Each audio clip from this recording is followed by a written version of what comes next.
Hello, Iris J here with Madrona's Pulse Teachings, and I'm going to chat with you about the Sagittarius Full Moon. This is happening on May 23rd here where I am on the west coast of Canada, and I wanted to be outside today to give you a little bit of BC greenery. It's going to be early in the morning, so 6:53, that's Pacific time, so you want to adjust for wherever you are.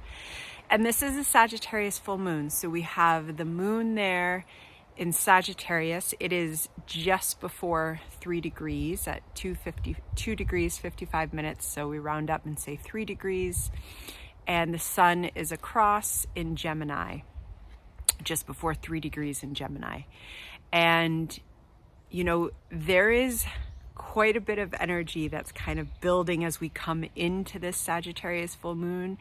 I uploaded a video onto YouTube that's really about that, and it's big energy. It's Sun conjunct Uranus, it's Sun conjunct Jupiter, and then the Sun conjuncts Jupiter in Taurus on the 18th of May, and then the Sun moves into Gemini, and then we have our Sagittarius full moon. So I'm going to focus on the Sagittarius full moon, and this is another reason that I wanted to be outside, because it is just lovely, luscious, loving energy that is present with this full moon.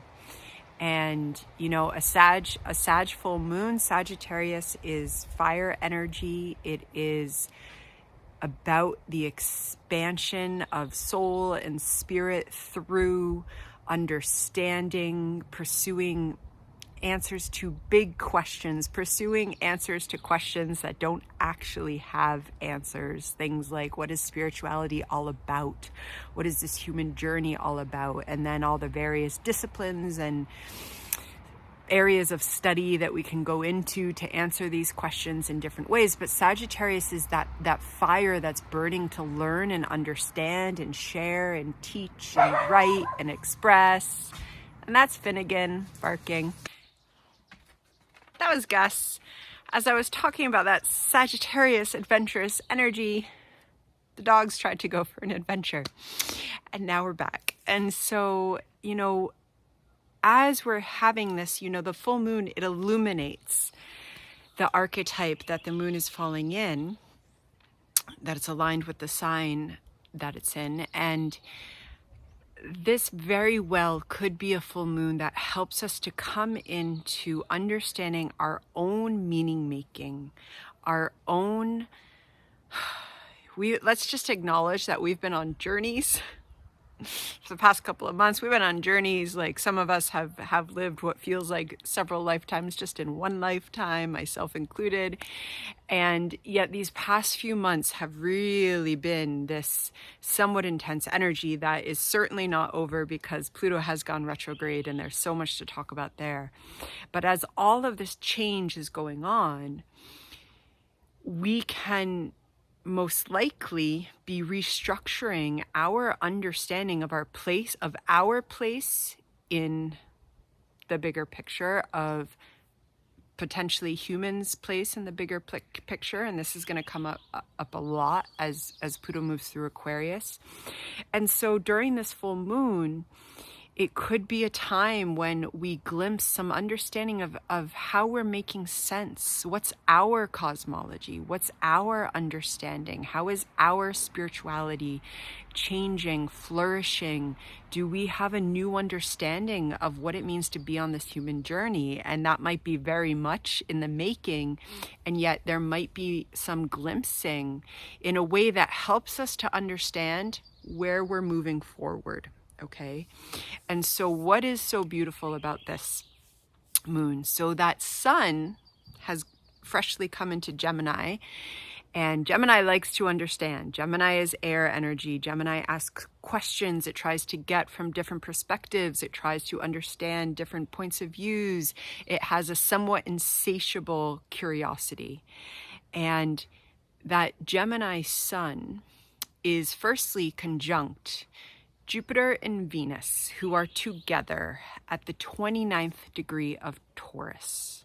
So the sun has just been in its conjunction with Jupiter. It's moved ahead, and Taurus has come up. Sorry, Taurus has come up. Venus has come, and Venus is conjunct Jupiter there. And this is the culminating degree of the sign. It's the final degree of a sign. And there is this potential for incredible, soft expansion, loving expansion, coming in, infusing itself with that curious, seeking to understand sun opposite that Sagittarius full moon, such that we may not only be glimpsing our understanding of some of these kind of bigger Sagittarius questions and also about our path, but especially in terms of what we have been journeying through, of that very expansive, intense conjunction of Jupiter and Uranus that was together in Taurus. You know, that all is in body consciousness. It's in the way that our body is part of earth rhythms, earth cycles, that we can root into the body to understand in a different way of understanding, not in a Gemini way of understanding, in a body embodied consciousness way of understanding that is also potentially very healing. I know that there's been a lot going on the past while, but there is also a lot of opportunity coming out of this, because let's remember, this is the start of a whole new 14-year cycle. So we don't have to understand everything. We don't have to have the healing happening all at once, but it's opportunity for a new path. And as this is happening, that Gemini sun may be able to bring some understanding that runs very deep. And this especially might be around our values, might be around especially our values related to our own kind of personal understanding and meaning-making journey, changing and shifting. And here, our values are supposed to change as we move through different stages of adulthood, through different life stages. And so especially allowing yourself to take some time and reflect on how your values are changing, and what does that mean for you? And how do you want to carve a life for yourself in this little glimpse of time that we have in these human journeys? How do you want to carve that in a way that's deeply meaningful and healing and embodied? And Venus and Jupiter are sextiling our Neptune, who is at 29 degrees of Pisces. And this is where it gets bigger and we get more divine, loving energy supporting us. This is, you know, especially like Venus in that relationship with Neptune, both at the 29th degree. And Venus in Taurus is a very, very comfortable, happy Venus. And so she's talking to a higher manifestation of herself in Neptune, who is at the 29th degree of Pisces, which is the final degree of the zodiac, which is the sign associated with Neptune. And so here, you know, I think it's also really important, and that this is happening during a Sagittarius full moon, that this is also opening us up to receiving cosmic divine love. This is opening us up to an infinite channel of compassion and forgiveness, and just allowing ourselves to soak that energy in, to let that infinite channel of forgiveness and compassion stream through into our bodies and come into part of our meaning-making framework for the rest of our life, let alone the next 14 years. And this is incredibly healing energy. And it's not energy in which we have to do anything except allow ourselves to receiving, surrender to it. And sometimes that kind of active surrender is one of the more difficult things that humans have on our journeys. And that has everything to do with compassion and radical acceptance. And so coming into this energy that is here, that is supporting us, it's beautiful art energy, it's beautiful music, poetry energy. And another layer that's important here is that Jupiter is our ruler of Sagittarius. So the fact that, you know, Jupiter is conjunct Venus, conjunct the Sun, while it's opposite that Sagittarius full moon, it just speaks even more to how there's this opening, this opportunity for us to come into a very deep, expansive understanding of, you know, our own meaning-making journey. And that's so important because so many of us, you know, if we go through traditional schooling, if we go to university, we get jobs, and you know, the system of education tends to kind of focus us in like this. And it's, you know, one of the hardest things for me, because I have been a university professor for my entire adult life. And one of the saddest things for me is when I hear that folks went into university loving reading and loving writing, and in a mere 4 years or so, they come out and that's the last thing that they want to do, because the system of education tends to do this. And let's acknowledge there's a lot of strengths that can come from that discipline focus, and yet it also can limit the expansiveness. And Sagittarius, as that meaning-making energy, wants to expand. It wants to keep pursuing understanding, whether that happens through formal education or alternative education, or traveling and understanding different cultures and understanding oneself in relationship to different cultures, all of the above. And so this full moon, and any Sagittarius full moon, helps us kind of come into reclaiming our own meaning making. And so with Gemini conjunct Venus, this is something that wants to be healing. It wants to be a moment of insight and expansion that is also healing to our own sense of self, to our bodies, to our embodied rhythms, and to our own journeys.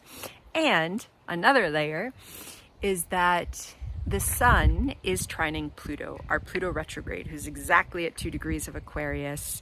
And we have that Sun trining Pluto and the Moon in a sextile to Pluto. And this is just lovely in that we're kind of used to having some squares with Pluto. And so this is coming into a trine, which is also inviting transformation, so that whatever insights and expansiveness of ideas and understanding, this could be a wonderful time to acknowledge that maybe you want to take a course or you want to study something. Maybe you have something to put out yourself as an offering and teach, but it's that learning spirit, but something, especially if it's study, something that maybe at one point in our time we were told didn't matter. Maybe it's astrology or numerology or tarot or something related to spirituality in this way. Maybe there's something that wants to expand, and that Pluto is here supporting a transformative expansion, a transformative insight, illumination, especially in terms of how we frame our ideas, of how we understand.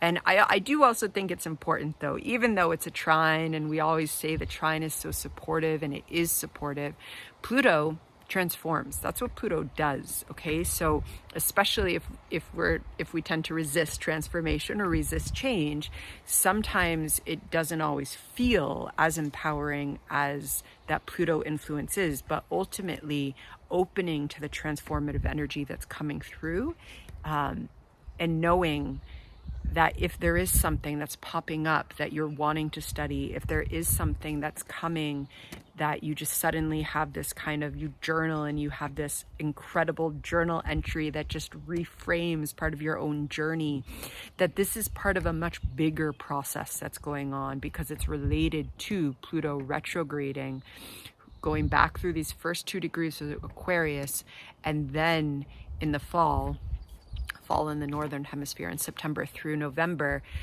finishing something up in those final degrees of Capricorn. And so because Pluto is speaking to this full moon, that bigger journey and bigger cycle is also in play in this kind of minute moment of insight and expansion and love and divine support that we are having. One last little piece that I wanted to mention is, there's a couple. One is that it's also important to acknowledge that Mercury, who's the ruler of that Gemini sun, is also in Taurus. So we have a lot of Taurus energy. And so it is also important to listen to the body. It's important to slow down so that you can feel what's coming, feel what wants to expand, feel what wants, how does the body want to be? Do we need to move? Sometimes a very slow movement practice when Mercury is in Taurus, when we have quite a bit of Taurus energy, and we do still have quite a bit of Taurus energy, can be helpful to kind of letting the body speak, and then that Gemini sun and that Sagittarius moon want to pick up on what's being released from the body. But it's important to acknowledge that the body is still very much part of what's going on here. And also Chiron. Chiron is still here, and Chiron is squaring Aries, and Chiron is coming into its conjunction with Mars. They're in Aries, squaring Ceres, who is our Earth Mother. And you know, I've just been calling attention into Ceres for the past while because she's been here like a steady drumbeat throughout all these changes. This Earth Mother, deep elder Capricorn wisdom has been here. And so she's still in this very tight square with Chiron, which is supporting our growth, supporting our healing change. Mars is about to come to that 19-degree point in Aries, which is where we had our total solar eclipse in April. And potentially, you know, this is a Mars who went through the Neptune gate at the final degree of Pisces before it started its whole journey again in Aries. And so knowing that that healing primal fire journey is still going on, and it's part of all of this, it's part of the meaning making, it's part of understanding and reimagining. Sagittarius imagines. Sagittarius, especially, you know, if you've been in a heaviness, whether that's been for a month or a couple years, it doesn't matter. But you know, when we're in those kind of heavier seasons, when we're in those kind of more low seasons, which sometimes we just have to cycle through, sometimes the imagination dims, and a Sagittarius full moon wants to brighten up the imagination. And this healing energy with Chiron that's also present with Ceres and the Earth Mother, that wants to be rooted into a primal elder wisdom coming through as well. Okay, so I'm going to leave it there, and I am sending like luscious divine blessings out during this full moon. And if you have an art practice or a poetry practice, it is a lovely time to kind of dip into that and see just what emerges in those realms. Be well.